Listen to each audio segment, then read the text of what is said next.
जब तुम्हारे सामने एक केंद्रीय समस्या खड़ी हुई है, यही जीवन जीने की विधि है।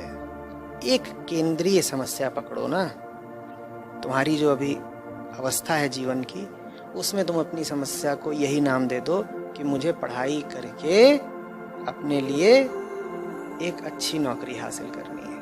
ठीक है, तुम्हारी अवस्था में मान लो तुम्हारे लिए वो केंद्रीय समस्या है। एक बड़ी समस्या पकड़ लेने का लाभ ये होता है कि दर्जनों जो छोटी छोटी समस्याएं हैं उनके लिए समय नहीं बचता। कौन उन पे ध्यान दे?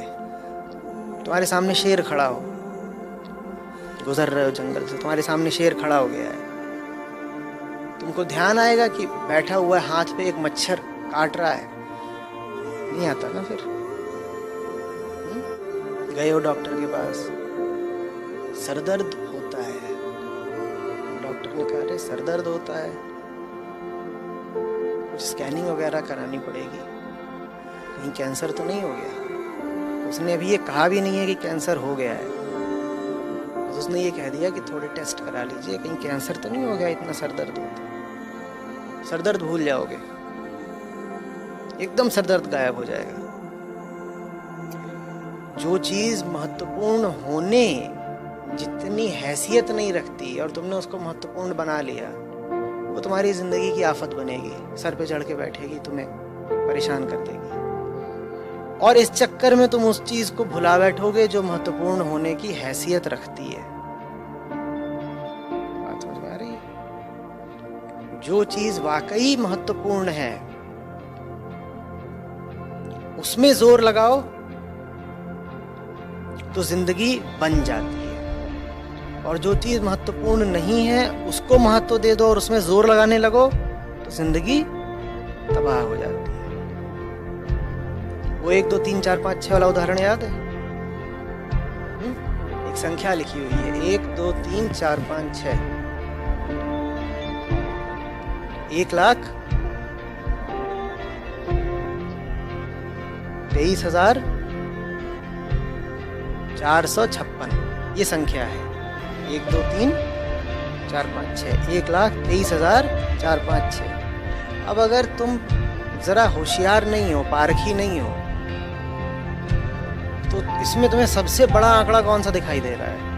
6। तुम कहोगे मैं इसी पे मेहनत करता हूँ, इसको आगे बढ़ाता हूँ, सबसे महत्वपूर्ण तो यही है, ये 6 है, ये सबसे बड़ी हैसियत का है, मैं इसी को आगे बढ़ाता हूँ। और तुमने बहुत जान लगाई है, तुमने 6 को बढ़ा के 9 कर दिया। क्या तरक्की करी है तुमने? 6 को बढ़ा के 9 कर दिया, 6 7 8 9 पहुंचा दिया। और एक दूसरा आदमी है जिसने 1 को बढ़ा के 2 कर दिया। हमें से ज्यादातर लोगों को पता ही नहीं होता कि हम किस जगह पे मेहनत कर रहे हैं, जिस चीज में अपनी ऊर्जा लगा रहे हो उसकी कुछ हैसियत भी है, कुछ प्लेस वैल्यू है उसकी। विवेकहीन श्रम किस काम का है? और दूसरी ओर वो है जिसने पहचाना ये जो 1 है ना, ये 1 2 3 4 5 6 में सबसे छोटा आंकड़ा है, लेकिन हैसियत इसी की सबसे ज्यादा है। ये दिख रहा है छोटा ऊपर ऊपर से, इसी की हैसियत है, काम इसी पे करना है। देखो, एक चीज को केंद्रीयता देनी पड़ती है। केंद्रीयता माने सबसे प्राथमिक जगह, सबसे ऊंचा महत्व। तुम जो पढ़ाई करना चाहती हो, अगर वो तुम्हारी नजरों में सबसे कीमती चीज है तो फिर उसके लिए कुछ भी कुर्बान किया जा सकता है, कुछ भी छोड़ा जा सकता है। तुम्हारे मन को मलिन किया जा रहा हो, मन में नाहक हलचल और विक्षेप पैदा किए जा रहे हो, कोई तुम्हारा कर्तव्य नहीं है कि तुम्हें वहां मौजूद रहना ही रहना है।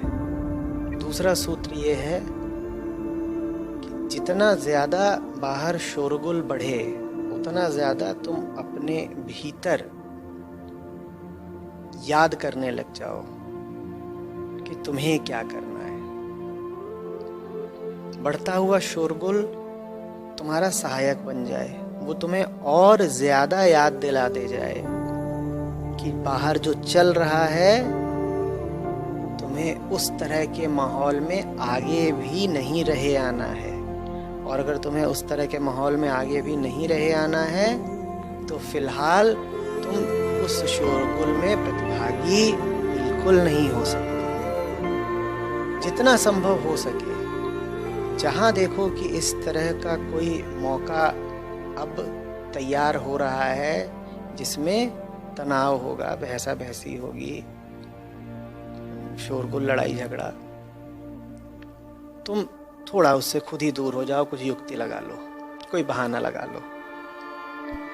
और जब दूर ना हो पाओ, मान लो फंस ही गए, आसपास ये सब चल ही रहा है, तो बाहर जितनी ऊंची हो आवाज, तुम्हारे भीतर भी आवाज उतनी ऊंची हो जानी चाहिए।